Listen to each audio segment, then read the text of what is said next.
నమస్తే తెలుగు రాజ్యంకి స్వాగతం. నేను మీ సంధ్య. అలనాటి నిర్మాతల్లో మనం కృష్ణరాజు గారి నిర్మాత కెరీర్ ఎలా స్టార్ట్ అయ్యింది, ఆ తర్వాత ఏమేమి సినిమాలు తీశారన్న దానికి సంబంధించి ఆయన బ్యానర్లో వచ్చిన ఫస్ట్ మూవీ కృష్ణవేణి ఎంత సూపర్ డూపర్ హిట్ అయింది. అప్పటి మన పెద్ద ఎన్టీఆర్ గారు పిలుచుకొని ఆ సినిమాను చూసి అప్రిషియేట్ చేయడం గురించి మనం విన్నాము. మరి ఆ తర్వాత ఏమేమి సినిమాలు తీశారు, ఎంతవరకు ఈ లెగసీ కంటిన్యూ అయ్యింది, మరి ఆ తర్వాత జనరేషన్ మరి నిర్మాణ సంస్థను కంటిన్యూ చేసిందా లేదా, దీనికి సంబంధించి పూర్తి వివరాలు తెలుసుకునే ప్రయత్నం చేద్దాం. మన రాజకీయ విశ్లేషకుడు, చరిత్రకారుడు చిల్లాగట్టి శ్రీకాంత్ గారు మనతో ఉన్నారు. ఆయన మాటల్లో శ్రీకాంత్ గారు నమస్తే అండి. నమస్కారం సంధ్య గారు. మాటల్లో మర్చిపోయి బ్యానర్ పేరు మర్చిపోయాను, ఎందుకంటే రెబల్ స్టార్ గురించి చెప్పిన తర్వాత మిగతా ఏమీ గుర్తుండవు కాబట్టి ఒక్కసారి బ్యానర్ మూవీస్ గోపికృష్ణ మూవీస్లో ఫస్ట్ అటెంప్టే ఆ రేంజ్ సౌండ్ చేయడం అంటే మామూలు విషయం కాదు. నెక్స్ట్ సినిమాకి ఈ ఎఫెక్ట్ కంపల్సరీ ఉంటుంది. ఆ తర్వాత ఏ సినిమా తీశారు, ఎంత గ్యాప్ తీసుకున్నారు? ఆ తర్వాత ఎవరు ఊహించని కథాంశాన్ని కృష్ణరాజు గారు ఎన్నుకోవడమే ఆయన ఉత్తమాభిరుచికి నిదర్శనం. అది భక్త కన్నప్ప. స్క్రిప్ట్ ముందు అనుకున్న దర్శకులు వి మధుసూదన్ రావు గారు, కృష్ణవేణి దర్శకుడు వి మధుసూదన్ రావు గారు, ఆయన్నే కంటిన్యూ చేద్దామని మొదట అనుకున్న సంగీత దర్శకుడు ఆదినారాయణ గారు. అట్లా వాళ్ళొక అనుకున్నారు, ఒక స్క్రిప్ట్ తయారైంది. నాదొక చిన్న డౌట్, కృష్ణవేణి వచ్చేసరికి ఓల్డ్ ఫార్మాట్లో ఉంటుంది, అంటే కలర్ కాంబినేషన్ ఈస్ట్మన్ కలర్ ఆ సమయంలో. అది భక్త కన్నప్ప వచ్చేసరికి ఈ కలర్, అంటే చాలా ఇయర్స్ గ్యాప్ వచ్చినట్టు మధ్యలో ఏంటంటే 2 ఏళ్ళు సమయం, 15 సినిమాలు వేరే ఉన్నాయి. ఓకే, అంటే కృష్ణవేణి తర్వాత మళ్ళీ హిట్ ఇవ్వాలి అని కృష్ణరాజు గారు నిశ్చయించుకున్నారు. కాబట్టి అంత టైం తీసుకున్నాడు ఆయన. టైం తీసుకుని పైగా విలన్గా చేయట్లేదు. కృష్ణవేణి హిట్తో అక్కడి నుంచి హీరోగా ట్రాన్స్ఫార్మ్ అయిపోయారు ఆయన. రెగ్యులర్ హీరో ఫార్మాట్లోకి వచ్చారు. ఇప్పుడు ఎన్టీ రామారావు గారు, నాగేశ్వరరావు గారు, కృష్ణ గారు, శోభనబాబు గారు తర్వాత ఛాయిస్ కృష్ణరాజు గారు. కృష్ణరాజు గారికి సరిపడిన పాత్రల సృష్టి జరిగింది ఆ సమయంలో. ఓకే, ఆయన ఒక విధంగా చెప్పాలంటే ఆయన ఆకలి తీర్చిన పాత్రలు అన్నీ అప్పుడే పుట్టుకొచ్చాయి. సూపర్. అలా మీకు భక్త కన్నప్ప అయితే భక్త కన్నప్ప ఎందుకో మధుసూదన్ రావు గారి ట్రీట్మెంటా లేకపోతే ఎందుకో కాదని చెప్పి బాపు గారిని, రమణ గారిని పిలిపించారు. బాపు గారు, రమణ గారు వచ్చిన తర్వాత రమణ గారు ఏమన్నారంటే ఇది కమ్యూనిస్ట్ కన్నప్పలాగా ఉంది స్క్రిప్ట్ చదివి. ఓకే, అది అంతకుముందు ఎవరు రాశారనేది కాసేపు పక్కన పెడితే కమ్యూనిస్ట్ కన్నప్పలాగా ఉంది, భక్త కన్నప్ప అని పేరు పెట్టి మనం కమ్యూనిస్ట్ కన్నప్పని తీయకూడదు, మనం భక్త కన్నప్పే తీయాలి అని చెప్పి. ఒకవైపు ఏంటంటే శ్రీకాళహస్తీశ్వర మహత్యం తెలుగులో ఒక సినిమా ఉంది మీకు అంత తెలుగు కన్నడ సినిమా తెలుగులో రాజ్ కుమార్ గారు చేశారు. దాని ఛాయలు దాంట్లో నాగభూషణం గారి శివుడు. ఓకే, ఆ ఛాయలు ఉంటాయి. కాకపోతే ఏంటంటే పూర్తిగా అలా కాకుండా పూర్తిగా ఇందులో కమర్షియల్ అంశాలు, అంటే యూత్ కూడా కనెక్ట్ అయ్యే విధంగా, యూత్ కూడా భలే ఉందే సినిమా అనిపించే విధంగా దీంట్లో ఉండాలి అని కమర్షియల్ అంశాలని చాలా అద్భుతంగా మేళవించి చేశారనమాట. చాలా ఆల్ టైమ్ క్లాసిక్. కృష్ణరాజు గారి కెరీర్లో భక్త కన్నప్ప స్టిల్ ఇప్పటికీ కూడా, శోభన్ బాబు గారి కెరీర్లో సంపూర్ణ రామాయణం, కృష్ణ గారి కెరీర్లో అల్లూరి సీతారామరాజు. ఈ 3 లేకపోతే వీళ్ళు ముగ్గురు స్టార్లుగా, పూర్తి స్థాయి స్టార్లుగా రూపాంతరం చెందేవాళ్ళు కాదు. ఓకే, దీస్ 3 హీరోస్ వీళ్ళు, ఈ 3 సినిమాలు వీళ్ళ కెరీర్లో లేకపోతే వీళ్ళు కంప్లీట్ స్టార్డమ్ వీళ్ళకి వచ్చేది కాదు. దీంట్లో నాకు తెలిసి భక్త కన్నప్ప, అల్లూరి సీతారామరాజు ఓన్ బ్యానర్స్ అనుకుంటా. Own banners. శోభన్ బాబు గారిది సంపూర్ణ రామాయణం, నిడమర్తి పద్మాక్షి గారు, వాళ్ళు బాపు గారే దర్శకులు. ఇక్కడ మీకు ఎప్పుడైతే భక్త కన్నప్ప మీకు ఆన్ సెట్స్ వచ్చిందో అక్కడి నుంచి ఏంటంటే కైలాసనాథ శాస్త్రి ఎవరు వెయ్యారు అన్నప్పుడు వీళ్ళు రెగ్యులర్ ఆర్టిస్ట్ వాళ్ళకి రావుగోపాలరావు గారు. ఓకే, రావుగోపాలరావు గారిని తీసుకొచ్చిన తర్వాత మీకు ఒక ఎండ్ పాయింట్లో సినిమా అయిపోయిందన్న దగ్గర కైలాసనాథ శాస్త్రి వస్తాడు. ఇక్కడితో సినిమా అయిపోయింది, ఇంకేముంటుంది అనుకున్న టైంకి కైలాసనాథ శాస్త్రి వస్తాడు. వచ్చిన దగ్గర నుంచి సినిమా వేరే మీటర్లో ఉంటుంది. ఫస్ట్ హాఫ్ అంతా మీకు 1 మీటర్లో ఉండి గూడెం నుంచి బయటకు వస్తారు. బయటకు వచ్చిన తర్వాత కైలాసనాథ శాస్త్రి వచ్చిన తర్వాత కాశీ పాత్ర చాలా మందిని అనుకున్నారు. కైలాసనాథ శాస్త్రి కొడుకు పాత్ర చాలామంది రాజబాబు గారు వేయాలని ఇట్లా రకరకాలుగా అనుకొని ఎవరి డేట్లు లేక సారథి గారు, కృష్ణరాజు గారు చాలా మంచి మిత్రుడు. సారథి గారు నోరు తెరిచి నాకు ఆ వేషం ఇవ్వండి అని అడగలేరు. ఓకే, అడగకూడదని ఈ నిర్మాణ వ్యవహారాల్లో ఉన్నారు పాపం సారథి గారు. జయకృష్ణ గారు, కృష్ణరాజు గారు మేకప్ మ్యాను. ఆయన నిర్మాణ వ్యవహారాల్లో, నిర్మాణ పర్యవేక్షణ ఒకవైపు మేకప్ ప్లస్ ఈ వ్యవహారాలను జయకృష్ణ గారు చూస్తుండేవాళ్ళు. అట్లా విఎస్ఆర్ స్వామి గారు ఫోటోగ్రఫీ, సత్యం గారు సంగీత దర్శకులు. మీకు ఇంకా అద్భుతమైన పాటలు, అసలు మనం వెలకట్టలేనటువంటి పాటలు శివుడిగా బాలయ్య గారు చేశారు, పార్వతిగా పిఆర్ వరలక్ష్మి గారిని వారు చేశారు. అద్భుతమైన కళాఖండం దృశ్యకావ్యం తారింది. కేకే ఈ మన సారథిని అలా ఒకరోజు ఇంకెవరూ లేరు అనుకున్న టైంలో మన సారథ్యత వేయిస్తే ఎలా ఉంటుంది వేషమని వేయించారు. ఓకే, అది హైలైట్ అయింది ఆ పాత్ర. కైలాసనాథ శాస్త్రి ఇవాళకి రావు రమేష్ గారి ఆల్ టైమ్ ఫేవరెట్, వాళ్ళ నాన్నగారు చేసిన పాత్రలో Kailasanatha Sastry.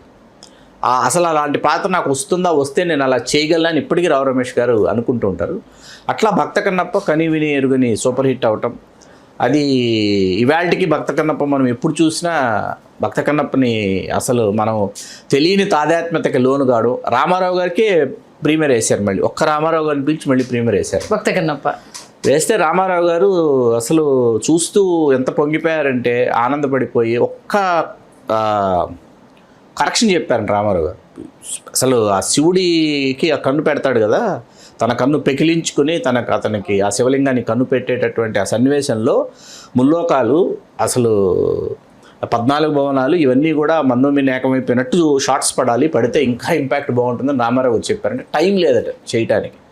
Release date announce చేసేశారు. వెళ్ళిపోయిన తర్వాత బాపు గారు చూసి అన్నారంట, రామారావు గారు చెప్పిన కరెక్షన్ చేస్తుంటే భలే ఉండేదండి, చూస్తుంటే ఇప్పుడు అనిపిస్తుంది. అయినప్పటికీ ఒక అవుట్ స్టాండింగ్ టైమ్లెస్ క్లాసిక్ అనమాట. మ్యూజిక్ ఎవరు సార్? సత్యం గారు. ఆల్ టైమ్ హిట్స్ ఇప్పటికి. శివరాత్రి వచ్చింది అని అంటే ఈవెన్ శివుడికి సంబంధించిన ఏ రోజైనా భక్త కన్నప్ప శివశంకర భక్తశంకర వినకుండా మనకు శివరాత్రి గడవదు.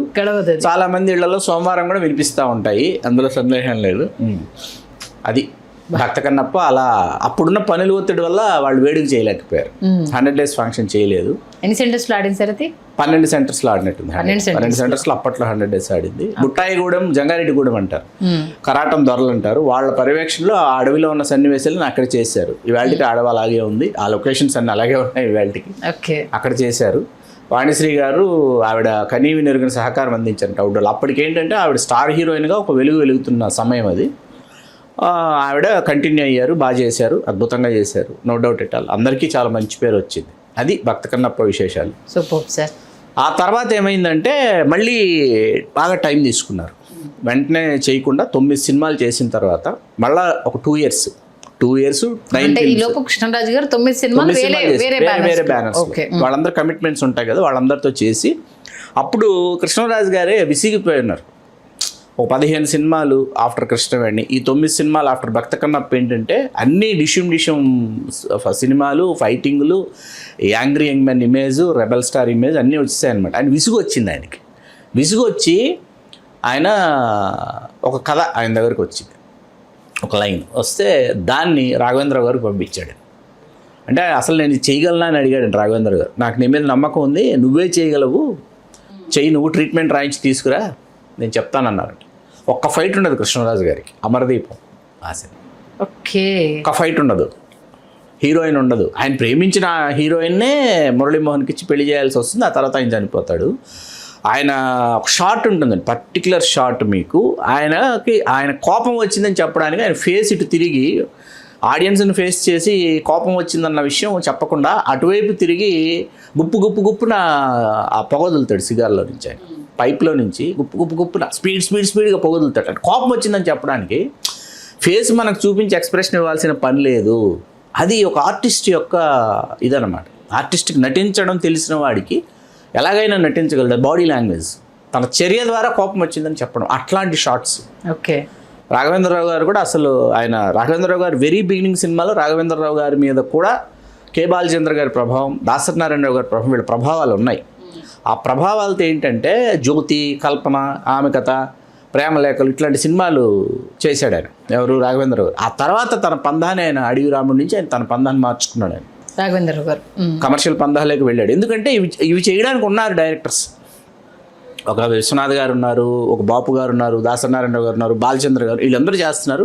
నేను ఒక కంప్లీట్ నాదంటూ అనేది రాజ్ కపూర్ ఇన్స్పిరేషన్. ఆ విషయంలో షార్ట్ పెట్టడం, కలర్ఫుల్గా పెట్టాలి ఇట్లా. మీకు అందుకే ఏంటంటే అమరదీపంలో చాలా రిచ్గా ఉంటుంది సినిమా, మీకు ఈచ్ అండ్ ఎవ్రీ ఫ్రేమ్ రిచ్గా ఉంటుంది. కాకపోతే ఏంటంటే complete feel good message oriented kind of cinema అనమాట. అంటే ఎమోషన్స్, భావోద్వేగాల మధ్య నడిచేటటువంటి ఒక సినిమా ఇది. మాధవి గారి సిస్టర్ క్యారెక్టర్ చాలా బాగుంది. మురళీమోహన్ గారి పాత్ర నాకు చాలా ఇష్టం. అందులో ఆయన అసలు ఆకలికి ఇదవుతాడు. ఆ సీన్, ఒక పర్టికులర్ సీన్ ఉంటుంది, ప్లేట్ మీల్స్ ఫుల్ మీల్స్ అని చెప్పేసి ప్లేట్ మీల్స్ వెళ్తాము తింటాము, ఫుల్ మీల్స్ తినాలని ఉంటుంది. కానీ ప్లేట్ మీల్స్ వాడు ఎంత పెడితే అంత ఆ ప్లేట్లో అన్నం ఉంటుంది, దాంట్లోనే కూర, దాంట్లోనే చారు, దాంట్లోనే మజ్జిగ వేసుకుని తినేసి లేచేయాలి, ఆకలి వేస్తుంటుందంటే ఆమె ఏడుస్తుంది, ఆ కళ్ళలో నీళ్ళు వచ్చేసి భోజనం తీసుకొచ్చి పెడుతుంది. చాలా మంచి సీన్ అది. అలాగా ఏంటంటే ఇందులో ఆయన పాత్ర నెగిటివ్ షేడ్సా కాదా, అసలు అసలు అలాంటి ఒక ట్రీట్మెంట్ ఇచ్చి ఒక త్యాగమూర్తాన్ని మన క్లైమాక్స్లో ఎండ్ చేస్తారు. అద్భుతమైన సినిమా. ఆ తర్వాత మళ్ళీ గ్యాప్. ఓకే.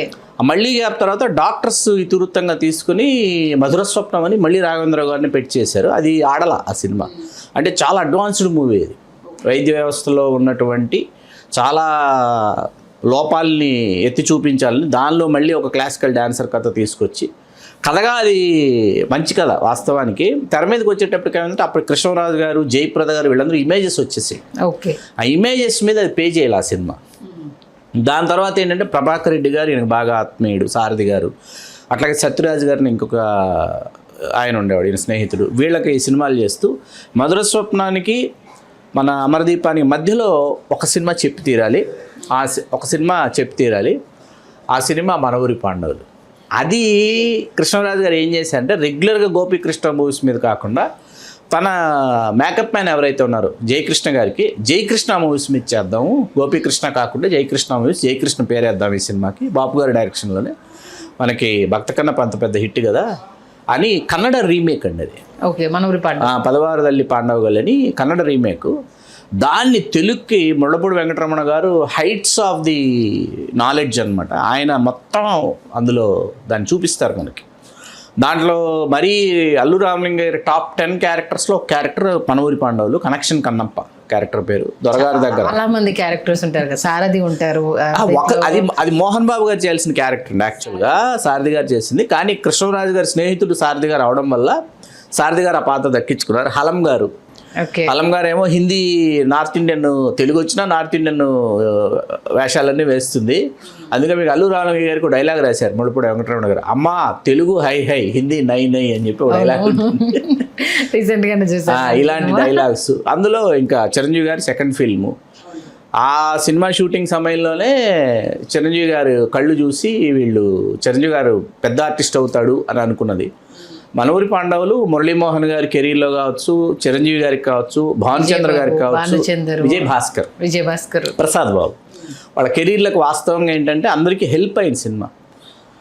అందులో అసలు ఏ విధమైనటువంటి ఆలోచనకి తావులేదు. గొప్ప సినిమా అండి. ట్రాన్స్ఫర్మేషన్, కాంతారావు గారిది ఒక ట్రాన్స్ఫర్మేషన్. కృష్ణరాజు గారి పాత్ర ఒరిజినల్లో లేదు, మీకు తెలుసా? ఓకే. కన్నడలో లేదు. కన్నడ తీసుకొచ్చిన తర్వాత వీళ్ళు రాస్తున్నప్పుడు ముళ్ళపూడి వెంకటరమణ గారు ఆయనకి ఏదో అసహజంగా అనిపించింది. కృష్ణరాజు గారు నిర్మాత, జయకృష్ణ గారు ఒక నిర్మాత చేస్తూ కృష్ణరాజు గారి పాత్ర లేకుండా, అసలు కృష్ణుడు లేకుండా భారతం ఏంటని కృష్ణుడిని తీసుకొచ్చారు. ఓకే. కాకపోతే ఏంటంటే అక్కడ తమ్ముడిని చేశారు, దుర్యోధనుడికి తమ్ముడిలాగా చూపించారు. బట్ కృష్ణుడే, ఆ కృష్ణుడిని తీసుకొచ్చి గెటప్ ఏంటి, ఏ గెటప్ వేయించాలి అంటే బాపు గారు అన్నట్టు రెగ్యులర్ నా సినిమాలకి పంచాకట్టు, నా సినిమాలకి మేకప్ ఉండదు, ఆర్టిస్టులు టచ్అప్ ఉంటుంది తప్ప మేకప్ ఉండదు. Fair and lovely, Balu Mahendra గారు సినిమాటోగ్రఫీ. ఓకే. అని చెప్పి అప్పుడు ఏం చేశారు, వితౌట్ మేకప్ మీరు స్నానం చేసి హెయిర్ లూజ్గా వదిలేసి వితౌట్ మేకప్ ఆ శాలువ, ఒక సినిమా త్రూఅవుట్ సినిమా కృష్ణరాజు గారు వేసుకున్న శాలువా, బాపు గారి శాలువా. ఓకే. ఆ శాలువ తీసి స్టిల్స్ తీసి చూసుకున్న తర్వాత అద్భుతం అని చెప్పి చేశారు. ఇంకా ఆ కట్అవుట్ కేజ్ చేసిన అద్భుతం వేశారు. దాంట్లో అల్లు రామలింగ గారి క్యారేజీ పట్టుకొస్తాడు కృష్ణరాజు గారికి, పట్టుకొచ్చి ఆ చిగురు, కాచిన చిగురు క్యారేజీ పట్టుకొచ్చిన తర్వాత కన్నప్ప అంటాడు కృష్ణరాజు గారు. అంటే దొర అంటాడు. కాకి ఏముంటుందంటే కాక అంటాడు అన్నాడు. గాడిద ఏముంటుందంటే బ్యా అంటాడు. మనిషి అంటాడు దొర అంటాడు. అది దేని కోత అది కూస్తుంది, నువ్వు అడ్డమైన కోతలోకి వస్తావు అంటే లేచి వెళ్ళిపోతుంటాడు, కూల్గా వెళ్ళిపోతుంటాడు. క్లైమాక్స్ దయ్యాలు వచ్చాయి, భూతాలు వచ్చాయి అన్న సీన్లో ఆయన ఇంట్లో ఆవకాయ పప్పు వేసుకొని తినాలనుకుంటుంటాడు అల్లు రామలింగ గారు. ఇంకో చెయ్యి వస్తుంది, నెయ్యి పక్కకు వస్తుంది. ఇలాంటివన్నీ థాట్స్, అది ఆల్ టైమ్ క్లాసిక్. ఇవాళకి ఏంటంటే అంటే కాలం గడిచిపోయినా, దశాబ్దాలు గడిచిపోయినా నిలిచిపోయేటటువంటి సినిమాలు కొన్ని ఉన్నాయి. అట్లాంటి సినిమాల కోవలో వచ్చిన సినిమా మనూరి పాండవులు. మన ఊరి పాండవులు ముందు ఇమ్మీడియట్గా ఏంటంటే ఆయన కటకటాల రుద్రయ్య అని విజయమాధవి కంబైన్స్కి చేశాడు దాసరి గారి డైరెక్షన్లో. ఓకే. రెండు ఒకేసారి రిలీజ్ అయ్యి ఒకేసారి 2 బ్లాక్ బస్టర్స్ అయ్యాయి. కటకటాల రుద్రయ్య, మన ఊరి పాండవులు. ఆయన friends, north Indian friends, Krishnaraju గారి ఫ్రెండ్స్ 2 సినిమాలు చూసి 2 సినిమాల్లో నువ్వే నా హీరో అని అడిగారంట. క్వైట్ కాంట్రాస్ట్ ఉంటుందండి. ఆ క్వైట్ కాంట్రాస్ట్ చూపించాడు ఆయన కృష్ణరాజు. ఈ తర్వాత మధుర స్వప్నం ఫ్లాప్ అయిన తర్వాత మళ్ళీ రాఘవేంద్రరావు గారికి డైరెక్షన్ ఇవ్వాలి, టేక్స్ టైం అనమాట. పర్చూర్ బ్రదర్స్ కథ చెప్పారు. చెప్పిన తర్వాత ఒక పర్టికులర్ సీను, ఆ సీన్లో డైలాగ్స్ ఎలా ఉంటే ఆడియన్స్ కనెక్ట్ అవుతారని ఆలోచించి కృష్ణరాజు గారు రాఘవేంద్రరావు గారు చెప్పారంట, ఈ పర్టికులర్ సీన్ పే చేస్తే సినిమా మొత్తం పే చేస్తుంది అంటే పర్చూర్ బ్రదర్స్ చాలా ఛాలెంజింగ్గా తీసుకుని రాశారు ఆ సినిమా బొబ్బిలి బ్రహ్మన్న. అదే చెప్పబోతున్నా సరే, మీరు ఎలా రివీల్ చేస్తారు కదా అన్న సార్ ఆగిపోయి. ఆ సినిమా బొబ్బిలి బ్రహ్మ డబుల్ యాక్షన్ డ్యూయల్ రోలు. అది ఎంత పెద్ద హిట్ అంటే ఆ టైంలో స్లాబ్ వచ్చిందండి. స్లాబ్ అంటే థియేటర్లో పర్సంటేజ్ సిస్టమ్ తీసేసి సీటింగ్ కెపాసిటీని దృష్టిలో పెట్టుకొని ఫుల్ కాకపోయినా మీరు ట్యాక్స్ కట్టాలి, అలాంటి ఒక సిస్టము ఎన్టీ రామారావు గారు గవర్నమెంట్ ప్రవేశపెట్టింది. నాకు ఇప్పటికీ పర్చూర్ బ్రదర్స్ రచన చేసిన 2 సినిమాలు ఇవాళకి వాళ్ళు ఎన్టీ రామారావు గారిని దృష్టిలో పెట్టుకొని రాసి వాళ్ళ దగ్గర పెట్టుకుని ఉంటారు. కుదరక ఒక సినిమా కృష్ణరాజు గారికి చేశారు బొబ్బిలి బ్రహ్మన్న, ఇంకో సినిమా కృష్ణ గారికి చేశారు అగ్నిపర్వతం అని అనిపిస్తుంది. ఈ 2 కళ్ళు మూసుకుంటే ఒకసారి నాకు ఎప్పుడు ఈ 2 కళ్ళు మూసుకుంటే ఎన్టీ రామారావు గారికి అనిపిస్తారు, ఆయన దృష్టిలో పెట్టుకొని రాసి ఉంటారు వీళ్ళు స్క్రిప్ట్స్ అని చెప్పి. ఆ క్యారెక్టర్స్, జమదగ్ని క్యారెక్టర్ అక్కడ, బ్రహ్మన్న క్యారెక్టర్ ఇక్కడ, అక్కడ కృష్ణ గారి డ్యూయల్ రోల్, ఇక్కడ కృష్ణరాజు గారి డ్యూయల్ రోల్. అట్లా వాళ్ళు అనుకున్నారు. చండశాసనంలో మేనమామ మేనల్లుడి క్యారెక్టర్స్ రామారావు గారు, పరశుర్ బ్రదర్స్ అక్కడ రాసింది. ఇక్కడికి వచ్చేటప్పటికి బొబ్బిలి బ్రహ్మన్న అసలు ఆ టైంలో సరికొత్త రికార్డులు కలెక్షన్స్ పరంగా సృష్టించింది. ఓకే. సృష్టించిన తర్వాత హిందీలో తీశారు ధర్మాధికారి దిలీప్ కుమార్ గారు, బొబ్బిలి బ్రహ్మన్న క్యారెక్టర్ దిలీప్ కుమార్ గారు, సెకండ్ కృష్ణరాజు పాత్ర జితేంద్ర గారు. ఇట్లా చేశారు అక్కడ. చేసి అక్కడ బాగానే ఆడింది. ఆ సినిమా కూడా హిట్ అయింది. ఇంత పెద్ద హిట్ కాకపోయినా హిట్ అక్కడ కూడా ధర్మాధికారి. ఇక్కడ ఈ ఫంక్షన్కి బొబ్బిలి బ్రహ్మన్న ఫంక్షన్కి దిలీప్ కుమార్ గారిని పిలిచారు చెన్నై చీఫ్ గెస్ట్గా. ఆయన వచ్చి ఆ కటౌట్ పెట్టున్నారంట. సైరాబాను గారు భార్యాభర్తలిద్దరూ కలిసి వచ్చారు. దిలీప్ కుమార్ గారు ఫంక్షన్ జరుగుతూ ఉందంట. సైరాబాను గారు దిలీప్ కుమార్ గారిని అడుగుతూ ఉందంట, ఆయన రాలేదంటే ఇంకా ఆయన రాకుండా ఫంక్షన్ చేస్తున్నారు, ఆయనే కదా హీరో. ఇంకో కటౌట్ కూడా ఉంది కృష్ణరాజు, అతను వచ్చాడు అనుకుంటుందంట. ఓకే. ఇతను రాలేదని అనుకుంటుందంట. ఈయన ఆయన ఒకరే అన్న విషయం ఆవిడ డ్యూయల్ రోల్ తెలియదు. ఈయన ఆయన ఆ గెటప్ పేరు ఈ గెటప్ పేరు అవును కాంట్రాస్ట్ ఉంటుంది. ఆయనే ఈయన అంటే ఆవిడ ఇలా చూస్తుందంట కృష్ణరాజు గారి వైపు, ఈయన ఆయన ఒక్కడే అని చెప్పేసి. ఫంక్షన్లో అండి ఆ 100 days ఫంక్షన్ ఇవాళకి చెన్నైలో చెప్పుకుంటారండి బొబ్బిలి బ్రహ్మన్ 100 days ఫంక్షన్. ఎందుకంటే 15 రకాల నాన్ వెజ్ ఐటమ్స్తో భోజనాలు పెట్టారు కృష్ణరాజు గారు. బాబా ఆ టైంలో 15 ఐటమ్స్ పెట్టి జూనియర్ ఆర్టిస్ట్తో సహా కడుపు నిండా భోజనం చేసి వెళ్ళాలి.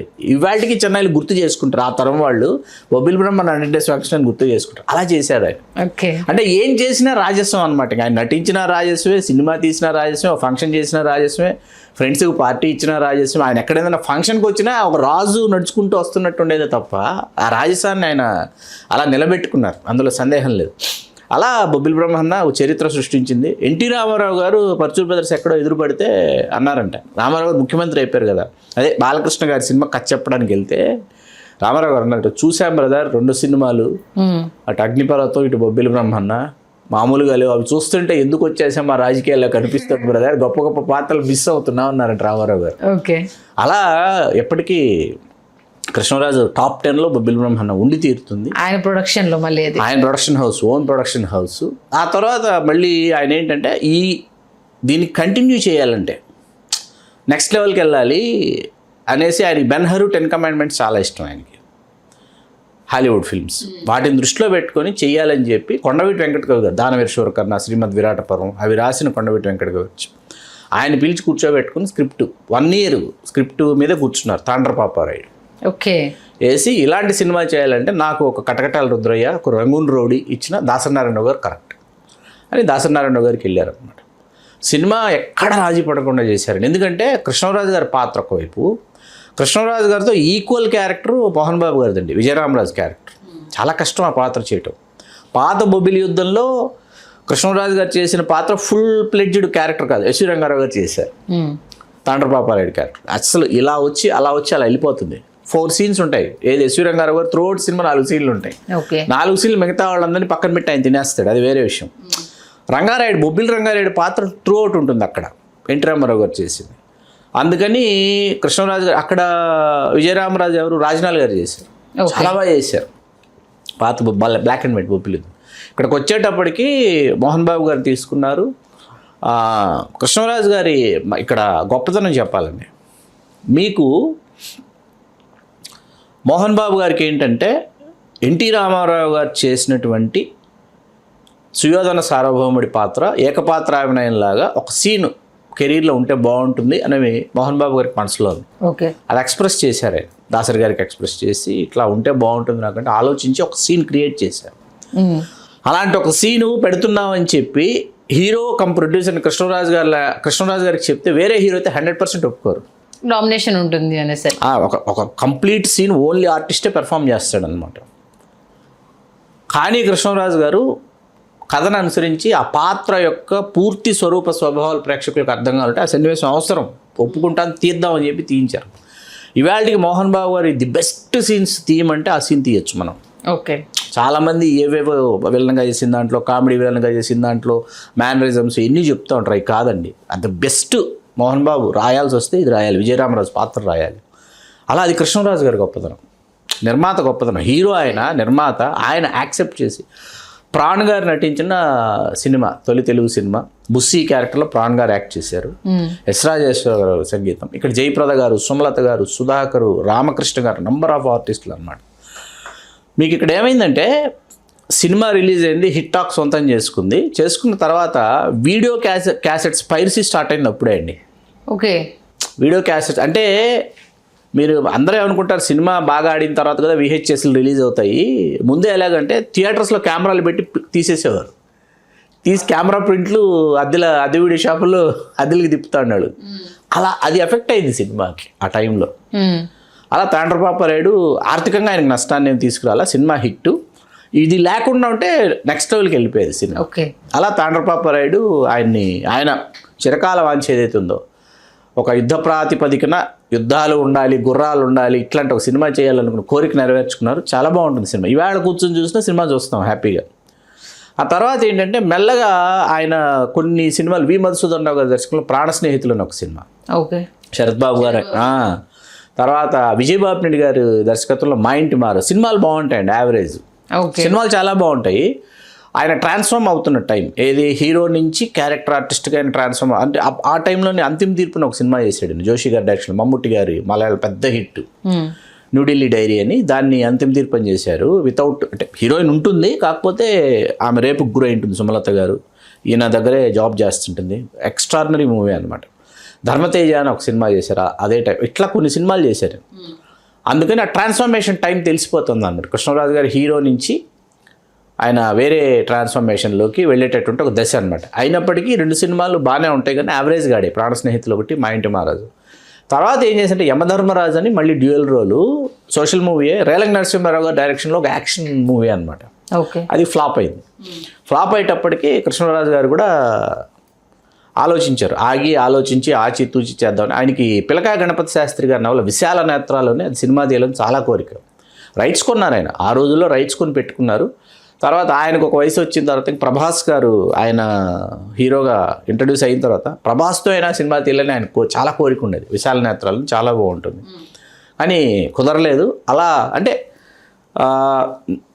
మన జయకృష్ణ గారు, ఆయన సీతారాములని, అట్లాగే ప్రభాకర్ రెడ్డి గారు, సార్ వీళ్ళందరికీ ఏంటంటే నంబర్ ఆఫ్ ఫిల్మ్స్ చేస్తున్నారు. అవన్నీ ఓన్ ప్రొడక్షన్ కింద లెక్క పాపం ఆయనకి. కృష్ణరాజు గారు బయట తీసుకునే రెమ్యూనరేషన్కి వీళ్ళ దగ్గర తీసుకునే రెమ్యూనరేషన్కి సంబంధం ఉండేది కాదు. తర్వాత అసలు తన సినిమా ప్రొడక్షన్ జరుగుతున్నట్టు ఆర్టిస్టుల మర్యాదలన్నీ కృష్ణరాజు గారు పట్టించుకునేవారు, వాళ్ళ కంఫర్ట్స్ ఎవ్రీథింగ్ అనమాట. అలా గోపీకృష్ణ మూవీస్ ఏంటంటే అక్కడితో అలా ఆగింది. అంటే తీసిన చాలా తక్కువ సినిమాలు గొప్ప సినిమాలు తీశారు. అంటే ఆయన అభిరుచికి తగ్గట్టు ఆయన చేయాలనుకున్న ప్రయోగాలన్నీ గోపీకృష్ణ భార్య మీద చేశారు. ఓకే, అంటే మరి ఏ ఇయర్లో క్లోజ్ అయింది అది? అంతే, ఆ యమధర్మరాజు ఆ తర్వాత ఏంటంటే 90s, ఎర్లీ 90s ఆయన చేద్దామని తర్వాత చాలా ప్రయత్నాలు జరిగినప్పటికీ కొత్త వారసులు వచ్చేసారు, ఆయన వారసులు కొత్త వాళ్ళు వచ్చేసారు.